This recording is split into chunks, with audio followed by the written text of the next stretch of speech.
Hello दोस्तों, कैसे हो आप सब। Good morning. तो आज हम सीखेंगे HTML का तीसरा पार्ट। तो चलो सीखते हैं टाइम को बिना वेस्ट किए। स्वागत है आप सबका हमारी इस सीरीज़ में लर्न वन की सीरीज़ HTML में। मैं आशा रखता हूँ कि आप सब ने हमारा जो प्रीवियस सेशन था टैग्स के ऊपर, आपने उसे अच्छे से गो थ्रू किया होगा। लास्ट सेशन में हमने ऑलमोस्ट सब टैग्स क्या होता है वो भी सीखा था, और साथ में हम HTML का प्रोग्राम कैसे लिख सकते हैं वो भी हमने सीखा था। और लास्ट सेशन में हमने जो सीखा था उसमें जो अलग अलग टाइप के टैग्स होते हैं, जैसे कि टाइटल टैग, मेन जो हमारे टैग्स है HTML में है टाइटल, बॉडी वगैरह, फिर ये मेटा टैग, स्टाइल टैग वगैरह, और फिर जो टेक्स्ट रिलेटेड टैग्स है जैसे कि H1P, EM साइड वगैरह। तो हमने जितनी भी टैग्स लास्ट सेशन में हमने गो थ्रू सीखे थे, मैं होप करता हूँ कि आप सबने वो गो थ्रू किए होंगे, आपने अपने सिस्टम में वो ट्राई किया होगा और आप सक्सेसफुली रन कर पाए होंगे, ऐसा मैं आशा रखता हूँ। अगर आपको कुछ भी उसके अंदर इश्यूज आए हैं, कहीं ऐसा कोई पॉइंट है जो आप अटके हो, तो आप हमें हमारी forum.learn1.com पे इन्फॉर्म कर सकते हैं। हम उसके ऊपर आपके सारे प्रॉब्लम्स डाउट सॉल्व करने की ट्राई करेंगे। तो आइए हम आज की सेशन की शुरुआत करते हैं, और आज का जो हमारा टॉपिक है वो है एट्रीब्यूट्स। लास्ट जो हमारा टॉपिक था टैग्स के साथ ही हम एट्रीब्यूट को भी एक्सप्लेन करते हैं, क्योंकि टैग्स और एट्रीब्यूट मोस्टली एक साथ ही आते हैं, because attributes is a part of tag. Attribute क्या होता है, तो एट्रीब्यूट टैग का ही एक पार्ट है, वो हम आज सीखेंगे। तो जैसा कि यहाँ जो स्लाइड में दिख रहा है कि एट्रीब्यूट क्या है और उसकी कैरेक्टरिस्टिक्स क्या है। तो पहला ये है कि HTML attributes are special words which provide additional information.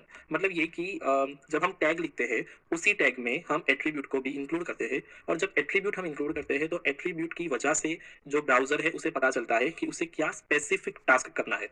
मैं फिर से बोलता हूँ कि एट्रीब्यूट की वजह से एक एडिशनल इन्फॉर्मेशन हमारे ब्राउजर को मिलती है कि उसे क्या टास्क करना है। जैसा कि हम जानते हैं कि टैग से भी हमारे ब्राउजर को पता चलता है कि उसे क्या टास्क करना है, because tags are providing the information to the browser. But attribute से एडिशनल इन्फॉर्मेशन, कुछ हद तक ज्यादा इन्फॉर्मेशन ब्राउजर को पास होती है कि उसे स्पेसिफिकली क्या टास्क परफॉर्म करना है। आगे, इच एलिमेंट और tag can have attributes which defines the behaviour of the element. इसे मैं एक एग्जांपल से बताता हूँ। अगर आपने कोई टैग लिखा है और टैग के अंदर उसका कलर भी दिया है, तो वो टैग जो भी काम करता है नॉर्मल वे में, वही सेम काम वो टैग करेगा विद दैट पर्टिकुलर कलर। तो यहाँ पे एट्रीब्यूट क्या डिफाइन कर रहा है, बिहेवियर, कि हमारा जो टैग है वो किस वे में बिहेव करेगा। मतलब अगर हमने कलर डिफाइन किया है टैग के साथ, तो वो सेम टास्क करेगा but with that colour. Next is attribute should always be applied with start tag. Attribute में जो हम, ऐसा होता है कि एट्रीब्यूट जब हम लिखते हैं, तो जैसे कि हम लिखते हैं टैग, तो टैग में दो पोर्शन होते हैं, स्टार्ट टैग और एंड टैग। तो जो एट्रीब्यूट है वो हमेशा स्टार्ट टैग में ही आएगा। ये पॉइंट में एग्जांपल के साथ आपको एक्सप्लेन, जैसे कि ये जो हमारा लास्ट प्रोग्राम था, करंटली मैं उसमें से ही पुरानी जो चीज़ें है वो मैं रिमूव कर रहा हूँ। और क्योंकि आज हमें एट्रीब्यूट के बारे में सीखना है, तो हम सिर्फ एट्रीब्यूट में यूज हो उतना पोर्शन ही रखेंगे। तो जैसा कि हमारा करंटली मैंने बेसिक जो HTML का स्ट्रक्चर होता है वो मैंने यहाँ पर एज इट इज रखा है, मतलब doctype HTML which informs that our browser is gonna use HTML5, फिर HTML टैग, फिर हेड टैग जिसके अंदर मैंने टाइटल रखा है, हेड टैग क्लोज हो गया, बॉडी टैग क्लोज हो गया। तो अभी हमें आज की स्लाइड में से हमें क्या सीखना है कि एट्रीब्यूट कैसे लिखते हैं। तो जैसे कि आप जानते हो कि लास्ट टाइम हमने देखा था कि जो हमारा H1 से लेकर H6 है वो हेडर टैग्स है, P है तो वो पैराग्राफ लिखने के लिए है। तो मैं बॉडी टैग के अंदर कुछ भी एज अ पैराग्राफ या तो हेडर अभी इंक्लूड करता हूँ। So let's say I am adding H1, और H1 के अंदर मैं ऐड करता हूँ हेलो हाउ आर यू। ठीक है। सो जैसा कि हमने लास्ट टाइम किया था वैसे ही मैं इसे सेव कर रहा हूँ, ब्राउजर ओपन करूंगा, और ब्राउजर में मुझे रन करना है तो मेरा प्रोग्राम। ये रहा मेरा प्रोग्राम मेरी फाइल पाथ के ऊपर। सो जब मैं प्रोग्राम वन पे डबल क्लिक करूंगा तो ब्राउजर वो प्रोग्राम मेरा ओपन कर देगा। तो ये रहा मेरा program, hello how are you. हमने H1 टैग यूज किया है इसलिए हमें ये फॉन्ट्स बड़े दिख रहे हैं। अभी मैं चाहता हूँ कि ये जो हमारा ब्राउजर का जो पोर्शन है वो करंटली व्हाइट कलर में है, लेकिन मुझे इसका कलर बदल के कोई और कलर करना है। तो इसके लिए मैं बॉडी टैग के अंदर एक एट्रीब्यूट है BG colour, BG colour equals. अब बीजी कलर में मैं कोई भी कलर सिलेक्ट कर सकता हूँ, लेकिन मैं अभी एक बेसिक कलर ले रहा हूँ, लेट्स से येलो। ठीक है। मैं सेव करता हूँ, और जब मैं ब्राउजर में आके इसको रन करूंगा तो मेरी जो बॉडी है, पूरे ब्राउजर बॉडी, उसका कलर आप देख सकते हैं कि येलो हो गया है। अभी हमारा जो पॉइंट है आज का वो है एट्रीब्यूट्स। तो हम एट्रीब्यूट के बारे में सीख रहे हैं। So let's go to the code. अब हम समझते हैं कि एट्रीब्यूट क्या होता है। तो यहाँ बॉडी टैग के अंदर मैंने H1 अप्लाई किया है। H1 से तो कुछ नहीं हो रहा है, बट वो एज ए एग्जाम्पल लिया है कि बॉडी एम्प्टी नहीं है, हमारी बॉडी के अंदर कुछ है, कुछ कंटेंट है। सो एज ए कंटेंट हमने H1 टैग लिया है जिसमें hello how are you as a font text हमने लिया है, और बॉडी टैग को हमने एट्रीब्यूट पास किया है। एट्रीब्यूट का नाम क्या है, बीजी कलर, और ये हमारा एट्रीब्यूट हुआ। एट्रीब्यूट को हमने वैल्यू दिया है, वैल्यू है येलो इन वर्ड्स, हमने वर्ड्स में ये वैल्यू पास किया है। ठीक है। तो यहाँ बॉडी हमारा टैग है, बीजी कलर हमारा एट्रीब्यूट है और येलो हमारे एट्रीब्यूट को पास की गई वैल्यू है। अगेन बॉडी हमारा टैग है, बीजी कलर हमारा एट्रीब्यूट है और ये येलो हमारी वैल्यू है। यहाँ वैल्यू हम चेंज कर सकते हैं but value should be valid, वो वैलिड फॉर्मेट में होनी चाहिए। जैसे कि करंटली हम अगर कलर की बात कर रहे हैं तो कलर या तो वर्ड्स में होंगे जैसे कि blue, green, orange, yellow, cyan, कुछ भी हमारी कलर का नाम हो सकता है। अगर हम नेम से पास कर रहे हैं तो वो भी चलेगा, अगर हम कलर कोड से पास कर रहे हैं तो वो भी चलेगा। जैसे कि HTML में बहुत सारे कलर कोड्स होते हैं तो वो कलर कोड भी आप पास करते हैं। फॉर एग्जाम्पल मुझे अगर ब्लैक कलर पास करना है, #000 मैं सेव करूंगा और ये हमारा ब्लैक कलर आ गया। अगर मुझे व्हाइट कलर, वैसे तो व्हाइट कलर डिफॉल्ट होता है, तो अगर मुझे व्हाइट कलर पास करना है तो मैं 000 की जगह पर FFF लिख दूंगा। सेव करके अगर हम लोड करते हैं तो ये बैकग्राउंड, वैसे डिफॉल्ट भी व्हाइट ही है लेकिन बिकॉज मैंने FFF लिखा है तो हमारा बैकग्राउंड व्हाइट हो जाता है। तो हम नेम से भी पास कर सकते हैं और कलर कोड जो हेक्सागोनल कोड्स होते हैं वो हम कोड्स भी पास कर सकते हैं। सो दैट वे भी हम कलर चेंज कर सकते हैं। सो हमारे पास दोनों ऑप्शन अवेलेबल है, बट मेक श्योर जो वैल्यू हम पास कर रहे हैं वो एक वैलिड वैल्यू हो। अगेन जो भी वैल्यू हम दे रहे हैं वो एक वैलिड वैल्यू हो। अगर मैं यहाँ बीजी कलर के अंदर कुछ भी लिख दूं एज इन ABCD तो शायद ये वर्क नहीं करेगा। देखिए ओके, यहाँ ABCD ने वर्क किया है क्योंकि वो कोई हमारे कलर कोड में से कोई एक कलर को डिफाइन कर रहा है। सेम वे अगर हम कोई भी ऐसे रैंडम कलर्स का नाम ले लेते हैं शायद वो चल भी जाए शायद ना भी चले। सो अगर वो पैर जैसे कि यहाँ ABCD लिया है उससे कुछ और लिख देते हैं और वो अगर रन करता है मतलब वो किसी कलर को डिफाइन कर रहा है, बट आइडियली हम उस वे में नहीं जाते क्योंकि वो प्रॉपर कलर को डिफाइन करने का वे नहीं है। सो इसके लिए हम क्या करेंगे, या तो हम प्रॉपर नाम लिखेंगे एज आई से ब्लू, ग्रीन, येलो, ऑरेंज, और हम हैशटैग के साथ उसके कोड लिखेंगे। ठीक है, सो अभी मैं ये निकाल के #येलो करता हूँ। ओके और हमारा बैकग्राउंड येलो हो गया है। सो आज का जो हमारा पॉइंट है, टॉपिक है एट्रीब्यूट्स, तो उसमें हमने क्या सीखा कि कोई भी टैग में, टैग के भी स्टार्ट टैग में ही हमें एट्रीब्यूट को देना होता है। तो अगर मैं ये सेम चीज निकाल के यहाँ रख दूं तो ये काम नहीं करने वाला है। सी ऑलवेज रिमेंबर, ये हमारा थंब रूल हुआ एट्रीब्यूट लिखने के लिए कि जब हम एट्रीब्यूट हमारे टैग में इंक्लूड करते हैं तो एट्रीब्यूट हमेशा उसके स्टार्ट टैग में ही आएगा, एंड टैग में नहीं। ओके बीजी बॉडी में बीजी कलर येलो मतलब बॉडी में स्टार्ट टैग में मैंने एट्रीब्यूट डिफाइन किया। स्लाइड में आते हैं वापस।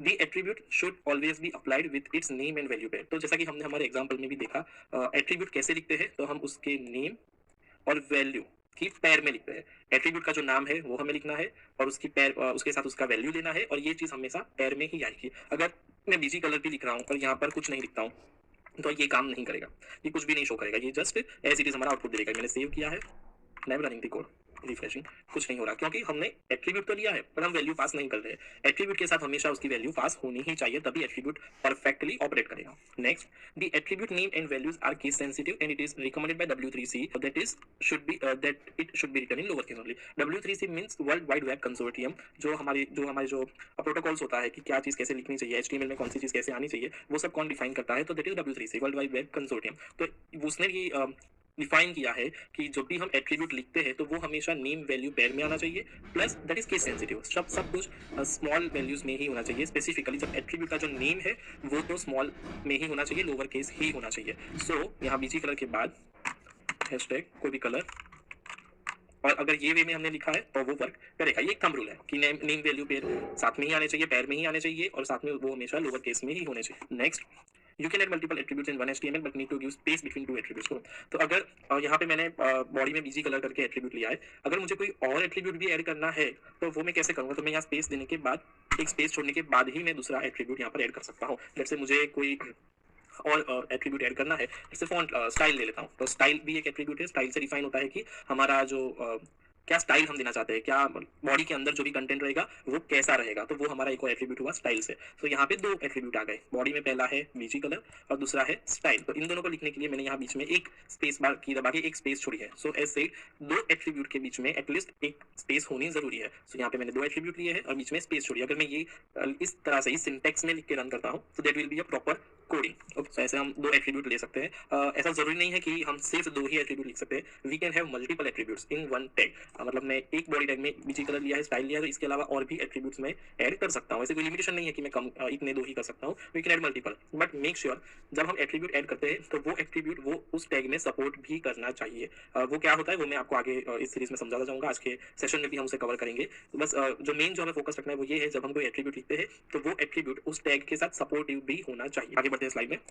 सिंटेक्स मतलब कैसे हम एट्रीब्यूट लिखते हैं, तो ओपन द एंगुलर ब्रैकेट, फिर एलिमेंट, एलिमेंट मतलब हमारे टैग का नाम, फिर है एट्रीब्यूट का नेम, फिर उसकी वैल्यू, फिर आएगा कंटेंट और फिर हमें टैग को क्लोज करना है। सो एज सेड ये है हमारा एलिमेंट, ये है हमारे एट्रीब्यूट, ये है हमारा दूसरा एट्रीब्यूट और ये है हमारा कंटेंट। करंटली हमने जो एट्रीब्यूट अप्लाई किया है वो बॉडी टैग में ही अप्लाई किया है। सो बॉडी टैग के अंदर जो भी आएगा वो हमारे लिए कंटेंट बनेगा। सो बॉडी में अगर मैंने H1 लिखा है तो वो हमारा कंटेंट हुआ और उसके बाद बॉडी टैग को क्लोज किया है, तो ये हमारा सिंटेक्स हुआ।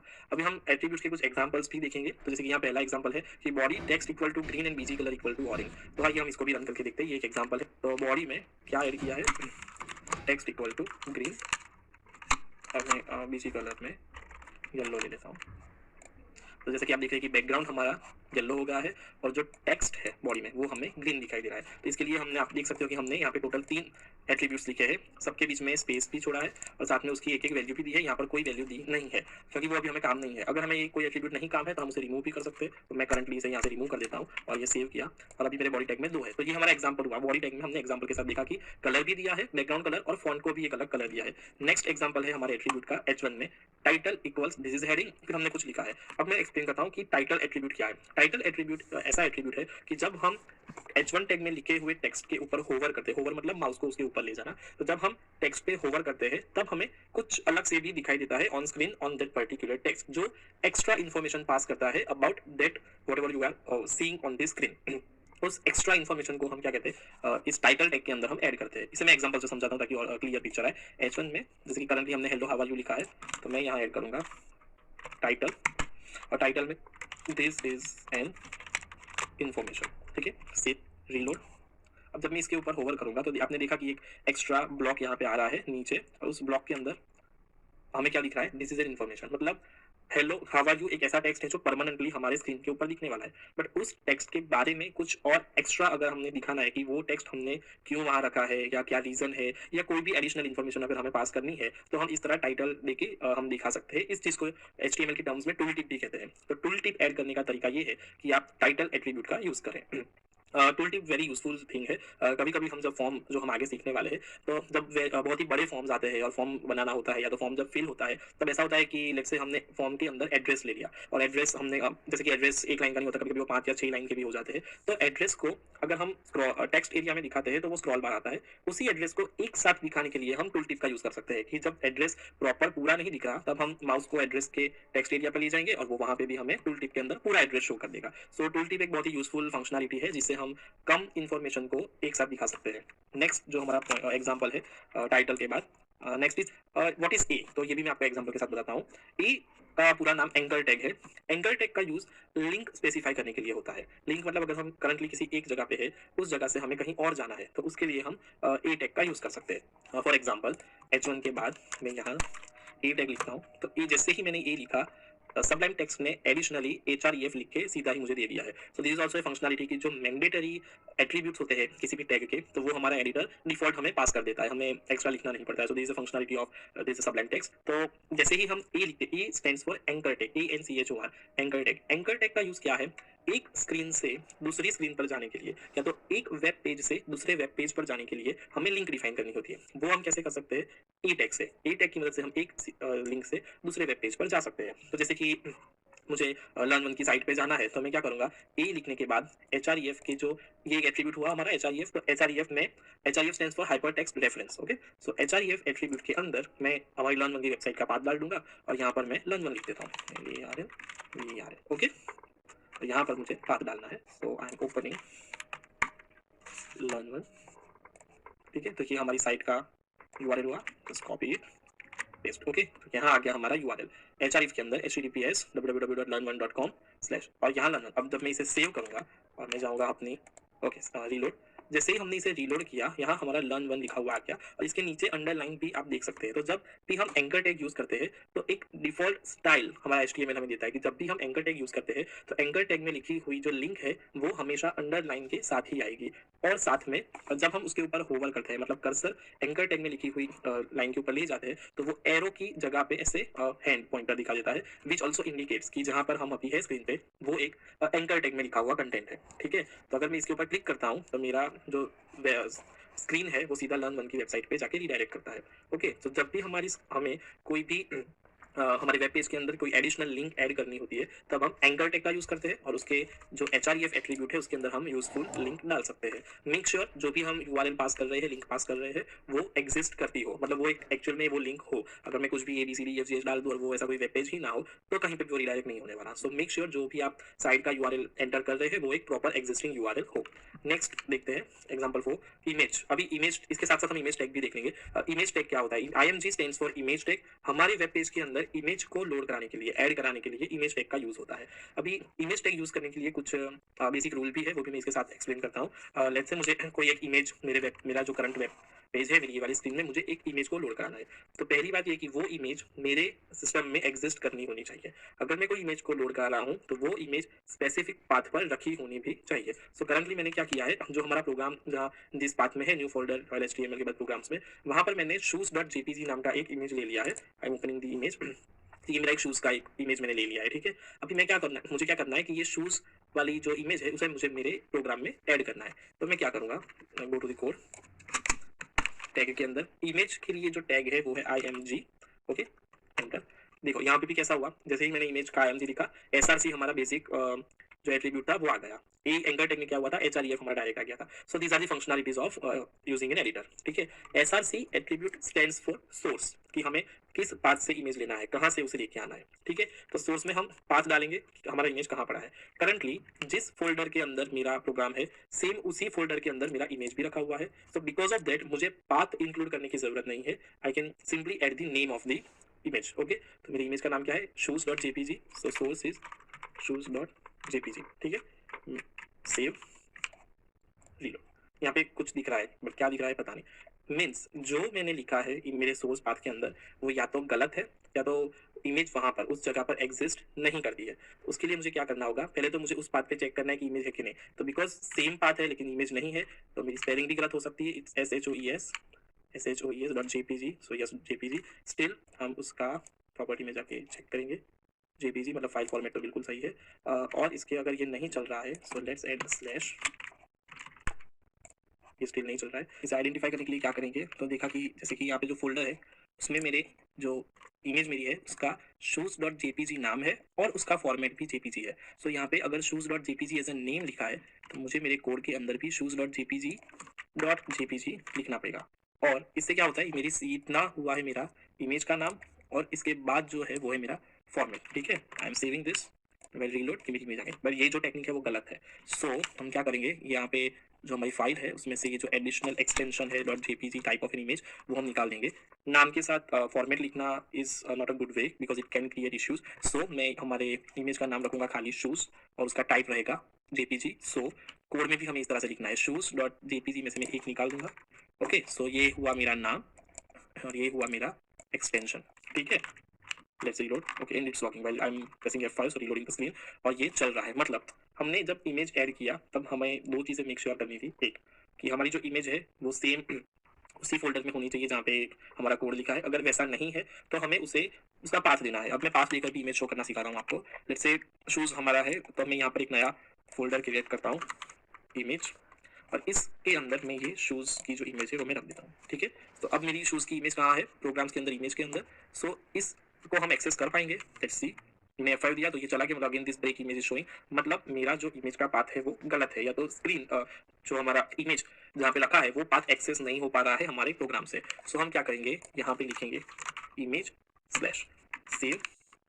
ओके, मतलब जो इमेज हमारे सिस्टम में जहां भी रखी हुई है उस जगह का पाथ हमें देना होता है हमारे सोर्स के अंदर। सो करंटली मेरा shoes.image पड़ा है एक इमेज नाम के फोल्डर में, तो मैंने यहाँ पे लिखा है image/shoes.jpg। सो ये हुआ हमारा इमेज टैग। अभी अगर हमें फिक्स करना है कि मेरा जो इमेज है वो करंटली काफी बड़ा दिख रहा है, तो मुझे उसे फिक्स करना, थोड़ा छोटा दिखाना है, तो मैं इसके साथ ही हाइट इक्वल्स, हाइट हम लोग नॉर्मली px में देते हैं, लेकिन यहाँ पर अगर मैं 100 लिखूंगा तो मेरा प्रोग्राम उसे डिफॉल्ट px मतलब पिक्सल में कंसिडर करेगा। सेम वे मैं यहाँ पे लिखता हूँ विथ 100। आई एम सेविंग, अगर मैं सेव किया तो देखो ये हमारा जो इमेज है वो छोटा हो गया, मतलब इसकी हाइट भी है 100 पिक्सल और विड्थ भी है 100 पिक्सल। अगर हमें इसे थोड़ा और बड़ा करना है तो हमें इसे हाइट 200 और विड्थ 200 या कुछ भी, मतलब लेट्स से मुझे विड्थ उसकी ज़्यादा ब्रॉड चाहिए तो फिर मैं उसे 250 दे देता हूँ, और फिर जब मैं इसे रीलोड करता हूँ तो मेरा इमेज कुछ इस तरीके से दिखता है। मतलब हाइट और विड्थ आप अपने रिक्वायरमेंट के अकॉर्डिंग सेट कर सकते हैं, बट अब हम जो सीख रहे हैं वो ये है कि हम इमेज कैसे लाते हैं और इमेज के जो एट्रीब्यूट्स है that is source, height and width, तो ये भी हमने इसमें ऐड किया है। नेक्स्ट एक और एग्जांपल है हमारे पास एट्रीब्यूट सीखने के लिए, वो है यहाँ पर पी टैग के अंदर स्टाइल लेकर जो किया है। स्टाइल यूजुअली इनलाइन सीएसएस, मतलब सीएसएस ऐड करने के लिए यूज होता है in one line, but style हम करंटली एज एट्रीब्यूट सीखते हैं कि हम क्या क्या स्टाइल, बेसिक स्टाइल्स हम ऐड कर सकते हैं। सो लेट्स से मुझे एक पी टैग मैंने यहाँ लिया है और पी के साथ में मेरे पैराग्राफ में मैं ऐड करता हूँ, जैसे कि ऊपर मैंने हेलो हाउ आर यू लिखा है तो मैं लिखता हूँ आई एम फाइन। अब मुझे ये जब मैं इसे रन किया तो यहाँ पर मुझे कुछ आई एम फाइन यहाँ पर दिख रहा है। कि ग्रीन कलर इसलिए दिख रहा है क्योंकि हमारे बॉडी में हमने टेक्स्ट दिया है ग्रीन, मतलब पूरे बॉडी के अंदर जितना भी टेक्स्ट आएगा वो सब हमें किस कलर में दिखने वाला है, ग्रीन कलर में। अभी यहाँ पर एक कॉन्फ्लिक्ट है, हमें ये जो लिंक है वो ग्रीन कलर में नहीं दिख रही है बिकॉज बॉडी टैग के अंदर ए टैग के अंदर हमारी लिंक है। सो ए टैग का यूज ये है कि ए टैग की खुद की भी कुछ प्रॉपर्टीज होती है, उसमें एक प्रॉपर्टी ये है कि ए टैग का कलर जो डिफॉल्ट होता है blue colour, because it's a link, it is defined by W3C property consortium कि भाई उसमें क्या कलर देना चाहिए, तो उन्होंने डिफाइन किया है कि लिंक्स हमेशा ब्लू कलर की ही होनी चाहिए और उसके नीचे अंडरलाइन भी होनी चाहिए। बिकॉज ऑफ दैट रीजन हमने सारा टेक्स्ट ग्रीन रखा है, फिर भी हमारा जो एंकर टैग है, लिंक है, वो हमें ब्लू कलर में दिख रहा है। हाँ, अगर आप चाहते हो तो इसको CSS या स्टाइल देकर आप बदल सकते हो according to the requirement. Currently हमारा जो पैराग्राफ में पी टैग में मैंने लिखा है आई एम फाइन, वो भी ग्रीन दिख रहा है, तो मुझे इस स्क्रीन के अंदर मुझे नहीं चाहिए, मुझे मैं चाहता हूँ कि मेरा टैग किसी और कलर में हो, लेकिन ब्लैक कलर में हो, तो फिर मैं यहाँ पी टैग के अंदर स्टाइल कलर कॉलन ब्लैक, ठीक है, इस तरीके से मैंने लिखा है। Save this